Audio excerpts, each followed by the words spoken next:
Иә, смила шулап жатыр ғой.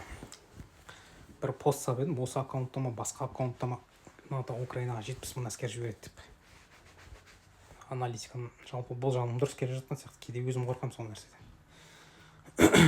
Соғыс бір ғана мақсатта тоқтайды, егер ақш бірінші кіргізсе өзінің әскерін Украинаға.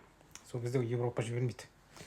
Кіргізбей бұлданып, жоқ, біз өзімізбен өзіміз болады десе, онда соғыс жалғасады ары қарай. Бәрі соған келе жатыр.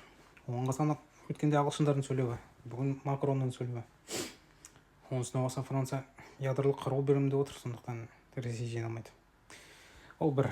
Екіншіден, өзінің жерін қорғап жатқан, өзінің отбасын, отанын қорғаған мемлекет соңына дейін барады ғой, не болса да. Сондықтан бұлар қазір керемет ұлтшыл болып қалыптасты, жеңе алмайды. Және ол бізге өте ыңғайлы, жеңе алмаған. Өйткені қазаққа соғыс келмейді. Көрдіңіздер ме?